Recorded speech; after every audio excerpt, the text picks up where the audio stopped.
Salut à tous, c'est Adam de Planète Tutorat, j'espère que vous allez bien. Aujourd'hui, on va dévoiler les mystères des pronoms relatifs. Donc, on fait une petite vidéo ici pour que vous puissiez savoir quand exactement on utilise que ou dont, pourquoi on utilise l'un ou l'autre, est-ce qu'il y a un truc pour savoir lequel on utilise. Donc, courte réponse, oui, il y a des trucs et on va les voir dans cette vidéo. En plus, on va parler des pronoms relatifs qui joue le même rôle comme qui ou lequel et ses dérivés, mais ça va être dans une autre vidéo. Nous, on va se focuser sur que et dont. Donc vous inquiétez pas, ça paraît compliqué, mais après avoir regardé cette vidéo, vous allez voir qu'en fait c'est hyper simple. Donc petites explications, exemples, trucs, exercices, restez jusqu'à la fin. Nous, on va commencer tout de suite. Alors premièrement, comprenez que justement les mots que et dont sont ce qu'on appelle des pronoms relatifs. Donc comme on lit dans ce paragraphe, un pronom relatif est un mot utilisé en grammaire pour relier deux propositions en montrant comment elles sont reliées l'une à l'autre. En français, les pronoms relatifs les plus courants sont qui, que, quoi, où, dont et lequel, ainsi que ses variantes laquelle, lesquelles, lesquels au féminin, etc. etc. Il faut savoir d'abord que les pronoms relatifs remplacent un sujet, d'accord ? Un pronom personnel, c'est je, tu, il, etc. Nous, vous, il, elle. Un pronom relatif, par contre, c'est comme des mots comme que ou dont qui peuvent remplacer une personne, un objet ou un animal. Donc voilà le rôle principal d'un pronom relatif. Il remplace un autre objet ou une autre personne, d'accord ? Ensuite, un pronom relatif est aussi fait pour réunir deux propositions en une phrase. Donc, c'est quoi une proposition ? C'est simplement le discours d'une phrase. Par exemple, j'ai lu le livre dont tu m'as parlé. Dans cette phrase-là, il y a deux propositions. La première proposition, c'est j'ai lu le livre. Et la deuxième proposition, c'est tu m'as parlé de ce livre. Vous voyez ? En fait, une proposition, c'est une phrase. Donc vous voyez qu'avec « j'ai lu le livre dont tu m'as parlé », on peut faire deux phrases.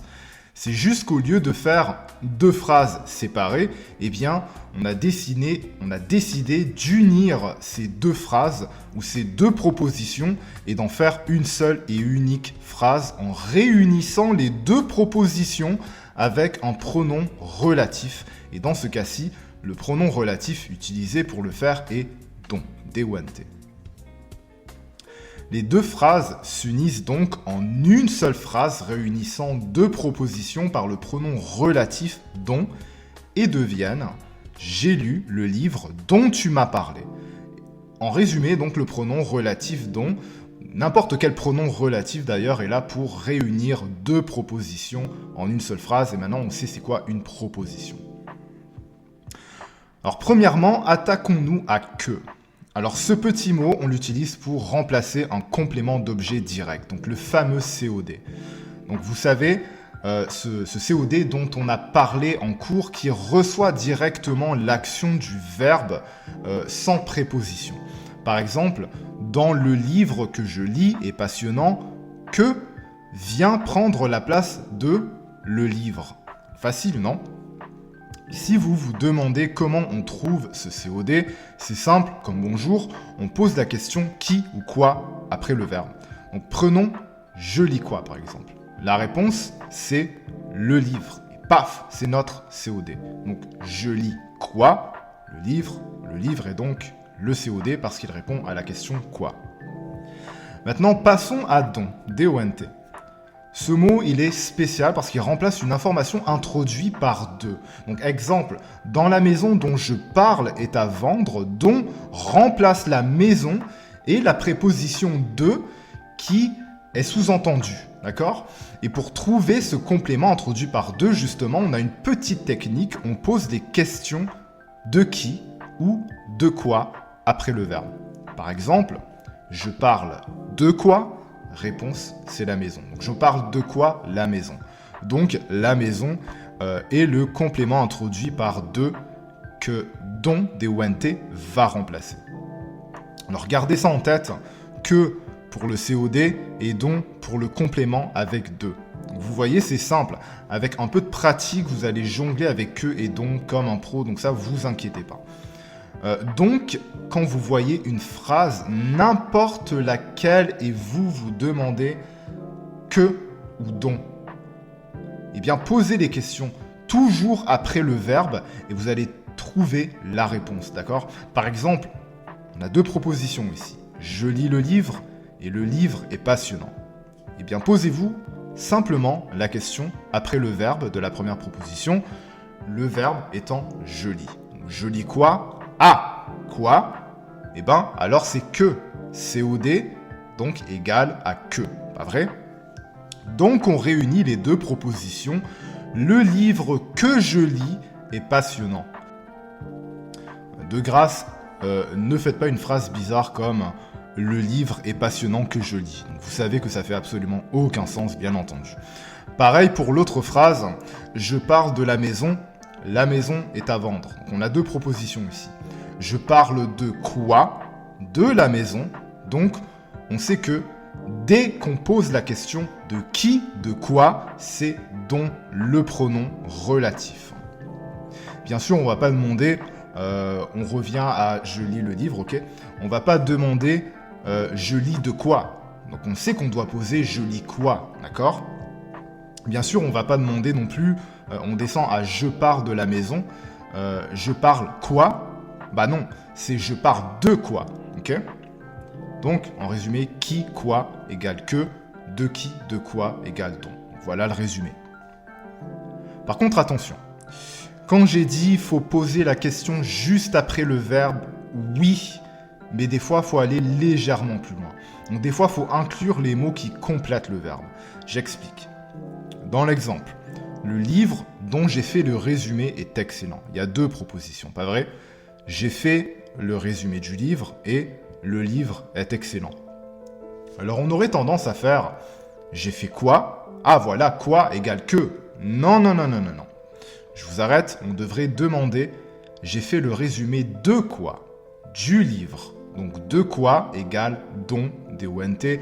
Donc proposition 1 plus proposition 2 égale le livre dont j'ai fait le résumé est excellent.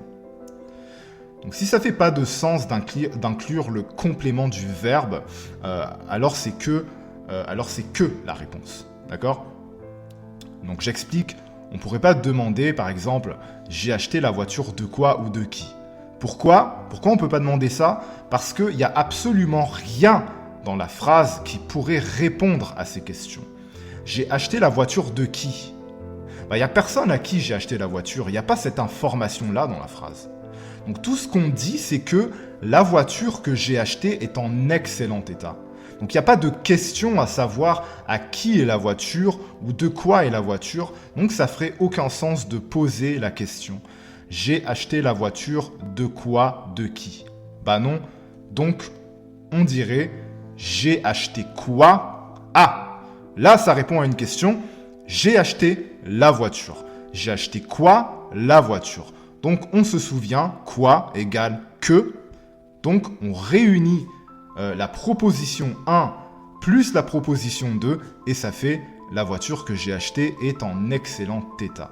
D'accord? Donc, la voiture que j'ai achetée. Et pour vérifier vos réponses, vous remarquerez que vous pouvez toujours répondre vous-même à la question la plus importante des deux principales. Exemple, le livre que je lis est passionnant. Donc ça, c'est notre phrase, c'est notre réponse. Donc ça, c'est la réponse. Ah, je pense que c'est le livre que je lis est passionnant. Comment on fait pour savoir si c'est bon? Eh bien, on se pose la question avec notre réponse. Je lis quoi? Que? Qui remplace livre? Parfait, donc c'est que. Voilà, ça finit là. Deuxième exemple. La maison dont je parle est à vendre. Je parle de quoi? Je parle de dont. Qui remplace la maison? Parfait, donc c'est dont. Troisième exemple, le livre dont j'ai fait le résumé est excellent. J'ai fait le résumé de quoi? De dont. Qui remplace le livre? Parfait, donc c'est dont. Et non, ça serait pas j'ai acheté et quoi? Que qui remplace excellent état? Bah non. Que ne remplace pas excellent état. Que remplace une chose physique quand même. Donc il faut aller avec la logique.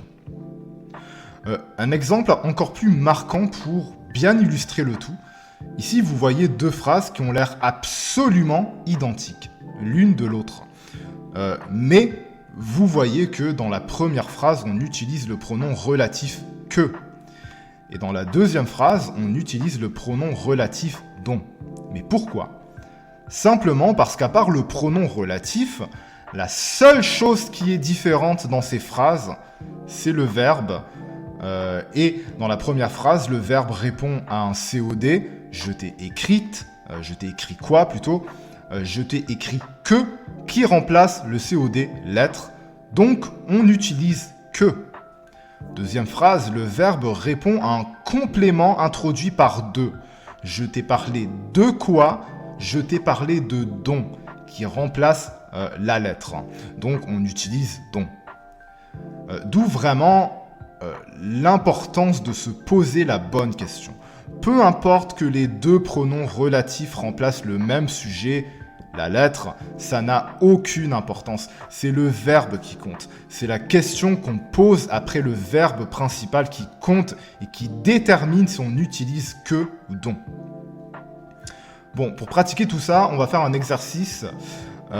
Tout ce dont vous avez à faire, c'est de choisir en premier lieu la bonne question à se poser pour chaque numéro et ensuite choisir la bonne phrase qui contient donc le bon pronom relatif et nous, on se revoit avec les réponses tout de suite. Donc voici les réponses. Alors dans la première phrase, j'ai acheté du vin, Victor adore ce vin. Donc vous voyez, il y a deux propositions. Première proposition, j'ai acheté du vin. Deuxième proposition, Victor adore ce vin. Alors, le point 1.1, est-ce qu'on dit j'ai acheté quoi ou j'ai acheté du vin de quoi ? Bien entendu, la deuxième question ne fait absolument aucun sens, d'accord ? On ne dirait pas quelque chose comme j'ai acheté du vin de quoi ? Bien entendu, on va poser la question j'ai acheté quoi ? Donc, quoi égale que j'ai acheté du vin que Victor adore. Et comment est-ce qu'on pourrait vérifier cette réponse ? Eh bien, on pose tout simplement la question après le verbe vraiment principal. Donc, j'ai acheté du vin que Victor adore. Victor adore quoi ? Il adore que. Donc, on utilise le pronom relatif que. La phrase numéro 2, j'ai acheté du vin, Victor m'a parlé de ce vin. Donc ici, on a les deux propositions, bien entendu. Donc première proposition, j'ai acheté du vin. Deuxième proposition, Victor m'a parlé de ce vin. Donc 2.2, c'est quelle question qu'on pose ? J'ai acheté quoi ou Victor m'a parlé de quoi ? Et bien entendu, on pose la question Victor m'a parlé de quoi ? Donc la bonne réponse, ce serait la réponse B. J'ai acheté du vin dont Victor m'a parlé. Comment on ferait pour vérifier cette réponse ? Eh bien, on pose la question, dernier verbe, j'ai acheté du vin dont Victor m'a parlé de quoi ? Il m'a parlé de dont. Donc, dont, D-O-N-T, est la bonne réponse. Donc voilà, petit résumé, quand on peut se poser la question qui, quoi, eh bien on utilise que. Et quand on peut poser la question de qui, de quoi, eh bien on utilise dont. Et rappelez-vous de toujours tester votre réponse en posant la question au verbe le plus important qui répond réellement à la substitution du pronom relatif. Exemple, j'ai lu quoi ? Le livre que j'ai trouvé excellent. Je t'ai parlé de quoi ? De la maison qui a été vendue. Le pronom relatif que remplace le livre et le pronom relatif dont qui remplace la maison. Donc voilà, j'espère que cette vidéo vous aura aidé à un peu mieux comprendre quand utiliser les pronoms relatifs que versus dont. Si vous avez des questions, des choses que vous n'avez pas compris, n'hésitez surtout pas à me contacter par Messenger, texto sur la plateforme ou par appel vidéo. Je vais aussi faire une vidéo sur les autres pronoms relatifs comme qui, quoi et où. Donc restez à l'affût. Si vous en avez besoin, bien entendu, nous on se retrouve plus tard chez Planète Tutorat et moi je vous dis à bientôt, ciao ciao.